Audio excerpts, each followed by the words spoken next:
It's my vlog, mum. No. Sometimes I actually think working a normal job is so much easier. One thing that I personally struggle with is being a little bit more affectionate. Running a business is all fun and games, but yeah, I never thought I'd be sharing this kind of stuff. All right, guys, today is day 5 of my vlog. It's my vlog, mum. Come say hello to my vlog. No. Say hello to my vlog. No. Ask Coco. What do you mean ask Coco? Coco can do it. Coco, say hello to Alan Talk. Coco, do it, Coco. Quick. Ra ngồi cho mẹ clean nè. Yeah, that was my mum, and as you can tell, I have a pretty good relationship with my mum. Like, I think she's one of the people in my life who really understand me. She's kind of like one of the people that I actually feel quite comfortable around. All right, so this morning I woke up, had a call with my mindset coach, went for an hour and a half, and we went pretty deep, unraveled a couple of things that I'm actually going to share. You know, the purpose of me doing these vlogs is to share it all, you know, the good, the bad, and the ugly.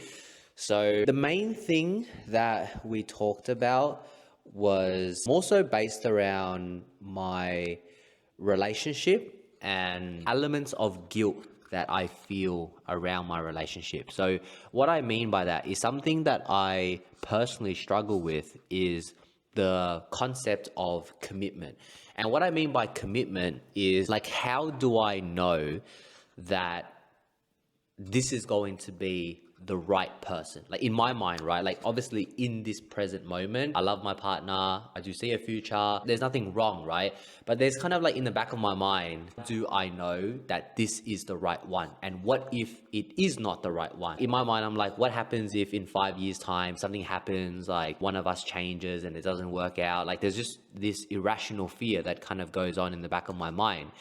And what he made me realize was that I am currently living in the future. And they say anxiety lives in the future, depression lives in the past. And to avoid the anxiety or the depression, we want to try and live in the moment. So we don't necessarily know, you know, what is going to happen in the future, but all we can do is make our decisions based on how we feel right now in the present, you know. So even though, yes, there is a possibility that in the future something might change or it might not work out or anything like that, as of right now, as long as I feel like it is the right thing, it is the right move, that's okay. Like, that's the only thing that I can trust as of right now. One thing that I personally struggle with is being a little bit more affectionate and being expressive in my relationship. And like, a part of me not showing as much affection or not being as expressive as I want to be is because of that kind of fear of commitment. And that fear of commitment comes from not knowing if, like, is this the one? I'm basically trying to look for some type of confirmation that it's like, okay, this is it, before I can then show that side of me. But I've come to realize that I would never get that confirmation. So I should just operate based on how I feel right now in the moment and what my intuition tells me. So that was something that we kind of unraveled together. And then a couple of other things around, you know, me showing up as a leader inside my business and stuff like that. But yeah, that was kind of the main thing that I thought I'd share. Yeah, I never thought I'd be sharing this kind of stuff, but I've also learned that in order to build true connection with anyone, like whether it be me trying to create a connection with the audience or whether it be you trying to create connection to some, you know, with other people in your life, there has to be a level of vulnerability. Because, like, I used to think that being stoic and being grounded and cool, calm, and collected was how I needed to operate.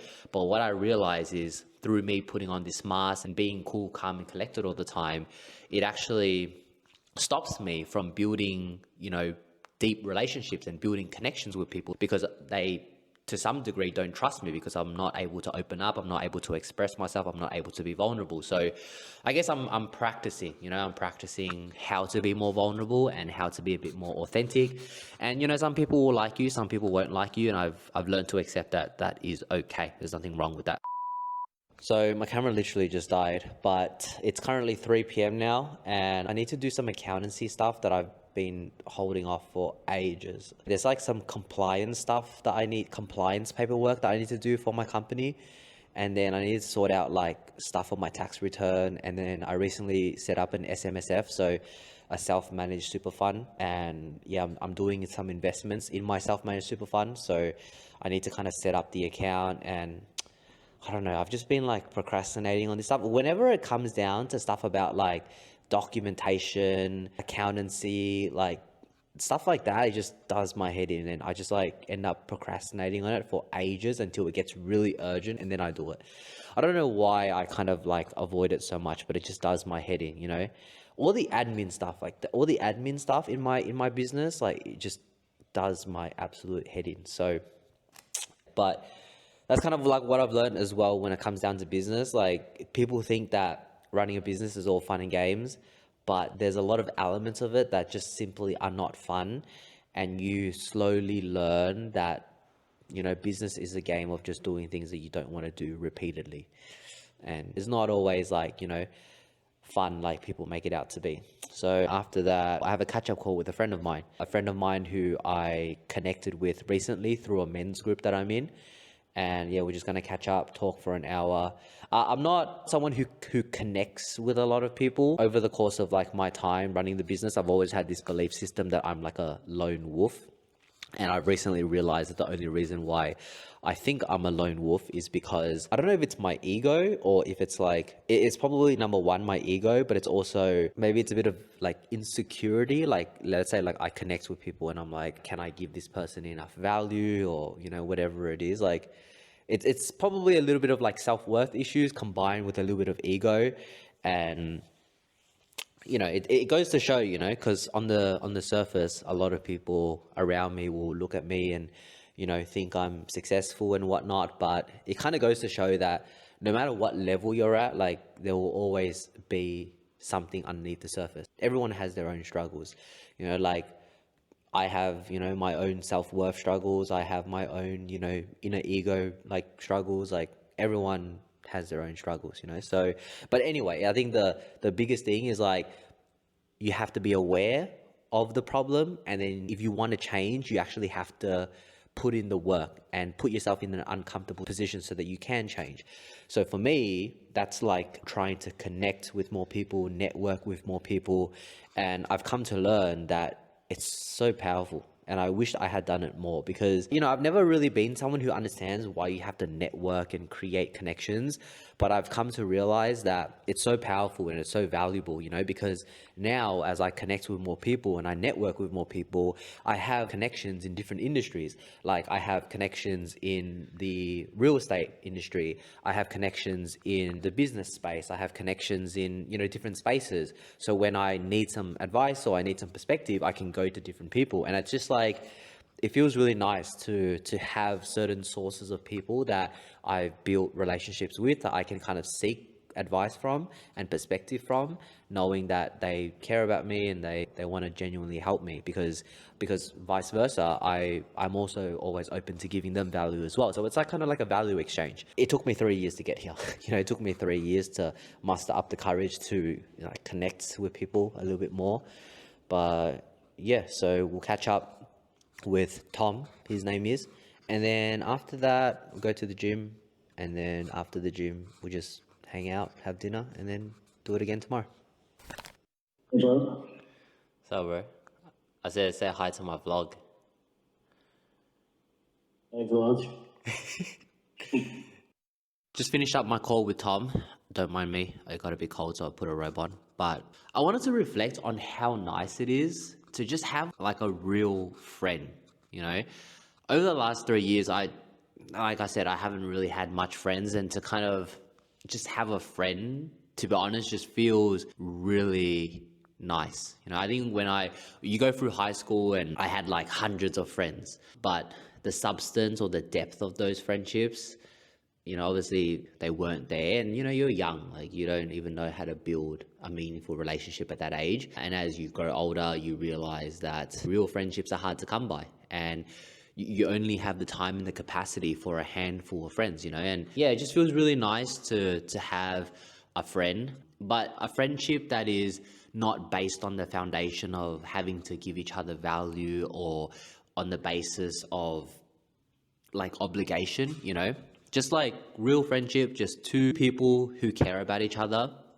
And more specifically, I think as a guy and as men nowadays in this society, I'm not going to get into like the political side of it, but there's a lot of agendas that are being pushed currently right now in the world. One of them being that, as a man, you have to be stoic. You can't show your emotions. You can't show weakness. There's a lot of negative stigma to guys just being a little bit more expressive over their emotions. So as a result, you have guys that spend their whole lives trying to make millions of dollars and buy the cars, buy the houses, but they have no emotional depth. And don't get me wrong, like for me as well, I like making the millions of dollars and buying the houses and buying the cars, and that's something that I want to do as well, right? And I have done, but you get to a stage where you realize that you lack something, and that lacking is in the emotional depth, the ability to create connection. And for me, a couple of months ago, just saying the words of, hey bro, I appreciate you, was really hard for me. Like I couldn't even tell someone that I appreciate them. But to kind of hop on a call with Tom and we spoke about our relationship. All right, like today we spoke about difficulties that we've been having in expressing our needs within the relationship and kind of creating clearer boundaries. And yeah, it's just like two dudes talking about their emotions and about their relationships. And I think that's pretty cool, like you don't really get that a lot nowadays. And I think it's a topic that not many guys speak about, but a lot of guys want to speak about. They just don't have the space to speak about it. At the end of the call, it was just like, he appreciates me and I appreciate him.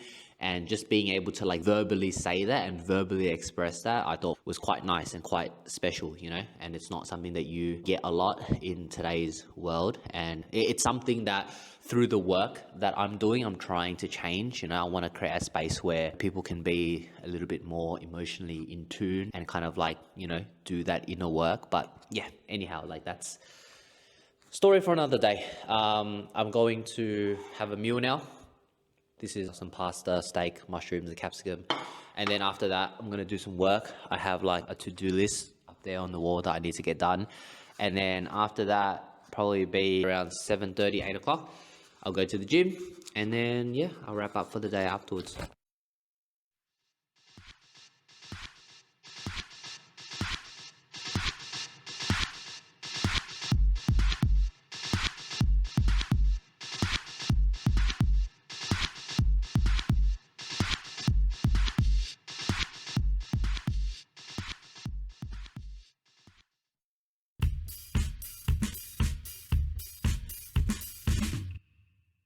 So just wrapped up with the emails, and that took a lot longer than expected. And this is going to sound like a massive first world problem, but when you get to a certain level, things are just so complicated for no reason.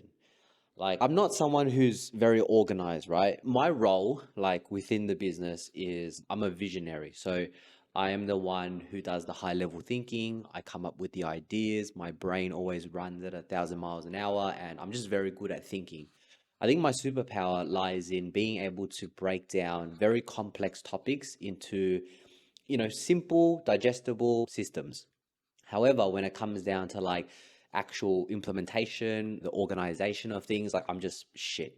I'm just crap, So in my business, I have Nicole, who's really good at the organization stuff. I have people around me in my personal life as well who help me with the organization level of things, but I'm just really bad at that stuff. And unfortunately, when it comes down to running a business, there's a lot of organization that is involved, such as paperwork, in terms of like my structure right now, I have like 3 different trusts and I have like 6 different companies. And when I say 6 different companies, I don't actually mean like companies as in businesses. It's just like the structures that I run, like in terms of like the accounting structures that I actually run within my business. And yeah, there's like 3 different trusts. There's like 6 different companies, and like for each trust and each company you need to like sign a bunch of paperwork and you need to document a bunch of things. And I'm just like, I just want to like have fun, you know? I just want to build stuff. I don't want to deal with all this documentation and like it just does my freaking head in. And because I don't like it, I always like procrastinate on it. So hopefully in the future, I'm thinking I will take on someone who will maybe take over this for me. I don't really know what that looks like, to be honest. Sometimes I actually think working a normal job is so much easier, to be honest. You know, like I think we're moving into a world or a society where everyone wants to run a business because the idea of running a business is good. It satisfies people's ego and it makes them feel good inside to say that they're a business owner.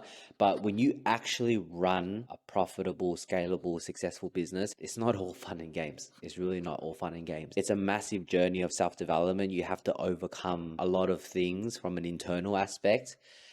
And yeah, it's a hard journey. It's worth it, 100%, right? It's worth it. But I don't want to sit here and pretend like it's all easy and I'm someone who has it all together, because the reality is I'm definitely not someone who has it all together, you know? And I'm just on the journey of trying to be better every single day. I'm just on the journey of trying to learn every single day and improve where I can. But yeah, I'm also definitely not perfect. So yeah, running a business is hard. It's not easy, but if you can push through, I guess those roadblocks that you will eventually run into, then it's very worth it. And the last thing I want to add there is that your ability to do the time in business typically comes down to like doing something that you actually enjoy, you know, because the biggest issue is that, you know, a lot of people want to get into business and they don't know what they want to do. So they'll just kind of look at what their friends are doing or what some random person online is doing, and then they'll just get into it for the money. But you have to understand that when you get into something just for the money, it will never last. It will never be something that's sustainable. And if it's not something that's meaningful to you, it's very hard for you to push through the tough times, because when you go through the game of business, there will always be tough times. There's always going to be conflict. There's always going to be something that goes wrong. There's going to be expenses that you have to pay that you don't expect. And when you go through all of these speed bumps, like every speed bump represents an opportunity for you to give up. So what is going to keep driving you through? And I believe that that's why it's important that when you do build a business, it does mean something to you, you know, and to some degree, you don't have to be passionate about it, but to some degree, it means something to you. And as a result, you're kind of personally invested, and that allows you to actually push through those tough times when they inevitably come. So that's actually a piece of advice that I always give people, you know, like when you get into business, always ask yourself like what it actually means to you. Ask yourself what you want out of it, you know, how is it going to actually positively impact your life, and make sure that you do something that you actually enjoy, because to be successful, you have to play the long game. You have to be able to do the time. And a lot of people after 6 months, 1 year, 2 years, they give up, you know, quite simply because they can't do the time. Most businesses aren't profitable until, you know, after year 1, year 2, year 3. So you have to be in it for the long game. And if you are someone who's just in it for, you know, quick money and you want to get in and out, then yeah, you're not going to make it, in my opinion anyway. Obviously, there's unique cases where people do make it, but I don't think that it's a sustainable way to go about it.